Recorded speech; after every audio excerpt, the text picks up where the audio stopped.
G'day everybody, my name is Elliot Waters and you're listening to the Dysregulated podcast. As always, thank you for tuning in. So, the streak continues. I still haven't had a drink. I'm still sober since the start of December. What are we up to now? We're up to May. This is pretty good, and I'll tell you what, it's been overall pretty easy. It hasn't really... there's been a few testing moments, of which I'll talk about in a minute, but at the same time, generally speaking, it's been fine. It's good. Like right now, for example, it's 9:15 at night on a Friday. So usually, well, not usually, but in the past, I would have, had a few skewies or a few stubbies of VB, but instead, I've just been drinking kava and feeling pretty good about it too. So there you go. The streak continues. But I did just pass what I think was my biggest test so far. So you might remember that there was the Bucks party a couple of weeks ago. And I spoke about that and how it was a little bit difficult, all that sort of stuff. Well, naturally, coming after a Bucks party is, you guessed it, the wedding. So congratulations to my sister and her partner. It was a wonderful day. If I had to describe it in one word, I think I would say wholesome. It was very wholesome. And I don't know, maybe it was because I was sober, but no, I think it was just a great day. It was really good and just good people. Like, he's a great bloke. Usually me being the older brother, I'd be staunch and all that sort of stuff. But no, he's amazing. His family's amazing. His friends are great. His friends are hilarious. They're really quite funny. And then obviously my sister's family is great, obviously, duh.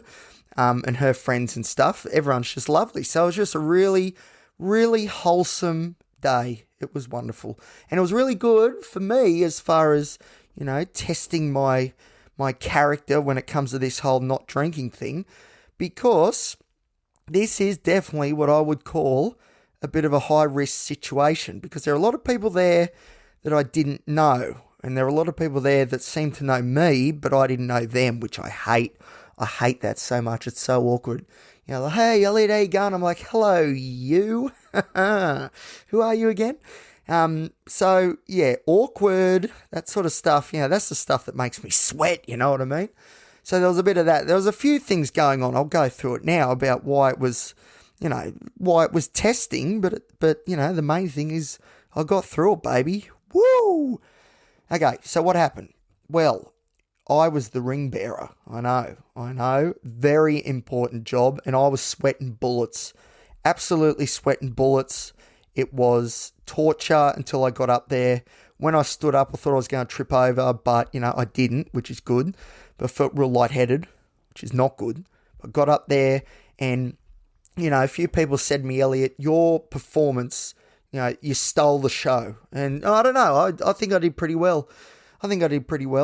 No, but I did. I didn't fall over, I didn't blurt out. Sometimes when I get nervous, I sort of just want to, say something, but I didn't do that. I kept the mouth shut. I was like, nah, this is not your event, Elliot. Just give them the rings, sit back down and wipe the sweat off your brow, because there was plenty. The job's done, and I did it well, so that's great. But, in times gone by, I may have had a few beers just to loosen up before my big honour. So that was not an option, and I made sure it wasn't an option. And lo and behold, sober, I got through it, no dramas, and, it's another bit of character building. It's another notch, It's like, all right, we're pushing our comfort zone outwards. This is sort of, pushing it out that little bit further, which is great, because now more of it's now a competency. Anyway, it was really good. So there you go. I will say this though, and it's a good thing I didn't have them. If I had some benzodiazepines, would I have had it before? Definitely. So it's good that I didn't have any or haven't had any, and I've been doing that on purpose, because look, benzos aren't that dissimilar from alcohol, and either way, both of them are not a good idea for me. So, the benzo thing I'm also not doing. It's not as much of a concern because it was never really, a habitual, I suppose. But it's been a problem in the past, a bit like alcohol, very similar. So it was a non-event as well. I was sober. Boom. Bit of Carver, some zero alcohol beer. They didn't have Carlton Zero, which was very disappointing. But besides that, got through it all right. But it wasn't easy. After that, I kept getting bailed up in the toilets. People say, "Oh, Elliot, you're a great bloke, blah, blah, blah." I was like, yeah, you're drunk. You say that to everyone, whatever. But there was one occasion where I got cornered at the urinal, and he was, this guy who's a friend was saying, "Come on, Elliot, I hear you're off the drink, man. You're drinking this Carver rubbish." And I was like, well, it's not rubbish, but, yes, I am off the drink on the Carver. He said, "Mate, I know you, and that ain't you." I was like, well, it is now, and this person admittedly hasn't actually known me that long, but at the same time, whatever. "Elliot, come on, mate, I'll go out, I'll get you a beer, let's have a beer together." I was like, no, I really, really don't want to. And can I please just finish my, what I'm doing here in the toilets, and then I can get back out there amongst the people, because I definitely wasn't in there hiding from people, no way. And even if I was, it didn't work. I got that a few people come up to me and sort of tried to have that. Well, they didn't try, they did, and it was against my wishes, having the big D&M, and a lot of it was, "Oh, Elliot, you're a great bloke, you got to believe it," and all this. I'm like, oh, man, you sound like my therapist, come on. But yeah, so, and it's moments like that which I'm just like, oh, geez, a couple of beers would sort of make this a bit more bearable, fair dinkum. But again, I pushed against it because I thought, okay, say I have 3 beers and, get a slight buzz. I'd just be, I've said before, it doesn't really work for my anxiety anyway. So, so it would barely do a job on that. And then I would just feel guilty the whole time because I've ruined my streak, and I'd have to explain it to you guys, my amazing listeners, that I failed miserably. So I was like, nah, I'm not letting the listeners of the Dysregulated podcast down. I just can't do it. It's not an option. I can't do it. So I didn't do it. But yeah, so I got bailed up in the toilets and was told that the real Elliot would be out there getting on the piss. And that's not me. This is the same person that 10 minutes earlier was telling me how they're an alcoholic, which I believe. I definitely can see that would be true. And I was just like, look, what message are you trying to send to me here? Like, are we, you're an alcoholic and we're saying it's a bad thing, or I don't understand. I still don't understand. The good thing is, in a way, this individual, I'm sure, has no recollections of our conversation whatsoever, and probably large parts of the night, which is a shame because, like I said, it was very wholesome. It was lovely. And I'm glad that I wasn't blind and then forget half the night anyway, because that's just not how it should be at your sister's wedding. But it was difficult. It wasn't just that. So a lot of people were buying me beers, people that maybe I hadn't seen in a while. "Hey, Elliot, mate, I'll get you a VB. I know you love a VB," which I do, but not anymore. So I just had to smile, be like, "Yeah, yep, thank you," sort of walk around and then quietly give it to someone else. And that happened a few times. And I sort of felt bad because they're just trying to be nice and stuff, but no, I can't risk it. I just cannot risk it. So I had to do the old sneaky and be like, look, to someone else, free beer from me, all right? That's sort of bloke I am. But it was hard because, they're just being nice and, that's what you do. You buy each other a beer and you celebrate and have a good time, but it's not part of my it's not part of my deal anymore, and that's just the way it's got to be. So that was sort of hard. So I get people bailing me up in the toilets, telling me how great I am and how I should be going to drink, and how they, and other people are like, "Oh, you're great, let's go have a beer together." I'm like, no. And then I'd walk out of the toilets and someone's, mind you, this didn't happen too often, but a couple of times, "Oh, Elliot, I got you a beer, mate." And it's like, oh, geez, can't do that. The other reason why it was difficult was that social component because, I'm sober and there's all these people. A lot of people seem to know me. I didn't know all of them, which I hate to because I don't know if I'm being rude or if it's my horrendous memory or if maybe they know of me and I actually don't know of them, and that's, I don't know. But, there were a few of those and I was just like, oh, geez, this is so embarrassing. I don't know who these people are. Or, I'm seeing people I haven't seen for a while, and they're asking, I kept getting asked the same questions. Are you still doing this? Have you still got that amazing podcast? And obviously the answer is yes. But just the social overload, my social capacity, when I walked in there, I knew that'd be the hardest part. I knew I'd be all right for the start, but then it would start, the later the night got, the more drunk everyone else got, and what would feel like the more sober I would continue to get. It would get harder and harder and harder because, autistic, so I'm putting on a bit of an act in, all social situations anyway, and that takes effort and energy. And then there is the actual social anxiety disorder component, which is assuming everyone's, ripping me off for what I'm wearing or, whatever. So you sort of put them two together and you've got one very worn out Elliot, that's for sure. At about 8 o'clock at night, I was pretty done. There was a point, actually, I had a bit of a moment. I said to Mum, mate, I didn't say mate, I said, I can't handle this. This is too much. I got to bail. So I did the right thing. I just went outside, just went for a bit of a walk and, just sort of recompose myself. I was like, all right, we've got this. Get back in there.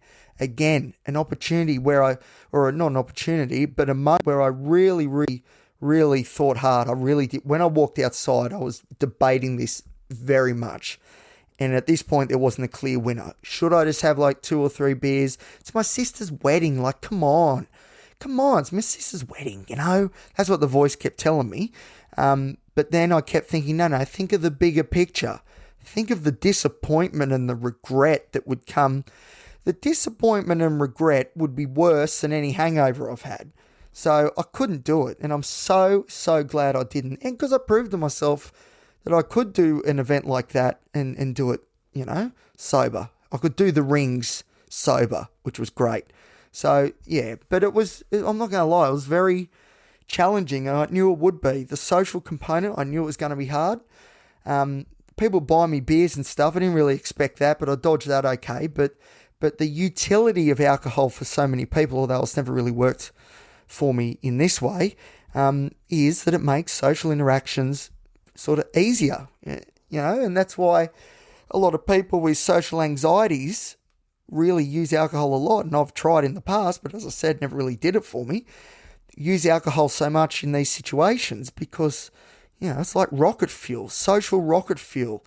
And it can be very, very difficult navigating these social interactions without feeling awkward and without being awkward, which maybe is the perception thing. But anyway, I'm going to leave that alone for now. We'll talk another time about awkwardness, perceptions and autism and social anxiety. But, the alcohol knocks the edge off and, but not this time. And I'm so glad that I didn't succumb to the drink because I tell you, I was close. When I walked outside, so the thing was, everyone was dancing, right? Oh, Elliot, get up and dance with your sister. Dance with your mother or your cousin or your grandma. Yes, my grandma was on the D floor, absolutely tearing it up. It was great. It was great to see. But, and this might sound not petty, but I don't know. To some people, this might sound a bit weak, but, I kept getting asked to dance. I couldn't do it. I don't dance unless I'm obliterated, 10 schooners in a VB, then you might get me on the dance floor, maybe.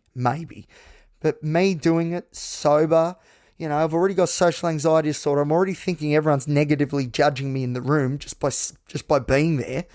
To get up on the dance floor and actually start doing my moves, which are pretty good, I might add. But, that's just in the social anxiety world. That's just saying, hey, look, there's a big target on me. Have a go, Just give us your best shot. So I'm up there dancing, because I knew I had to do it a bit. I got to, play along, and that was okay. And it was all right at the start. But it kept going, and I just had to say, listen, everyone, listen. This was just before I walked out. No more dancing. No more. I've done it. I've done the dancing. It's not a me thing. Just drop it. And I started getting a bit flustered, and then that's why I went outside. But like I said, if I was 10 schooners deep, there'd be no dramas. I'd be doing it for sure. Happy days. And I kept thinking about that when I was outside. I was like, what do? Do I have 10 schooners? And then just tear it up. But am I going to regret it? I think I will. And I'm so glad I didn't succumb to the temptations of alcohol. And the streak continues. It's been since the start of December. Can you believe it? It's the 3rd of May right now. The 3rd of May. It's 9:30 at night on a Friday night. In years gone by, I'd be at the pub right now watching the footy, having a few beers, getting ready to wake up tomorrow and just having this dread, this anxiety, thinking I've done something wrong, even though I can't remember anything that I did, but just having that feeling that just will not go away no matter how much logic I use. I don't need that in my life. I don't need that. That is just, it's too much. I've got enough anxiety as it is. I do not need to add extra, add fuel to the anxiety by drinking alcohol. It's just not worth it.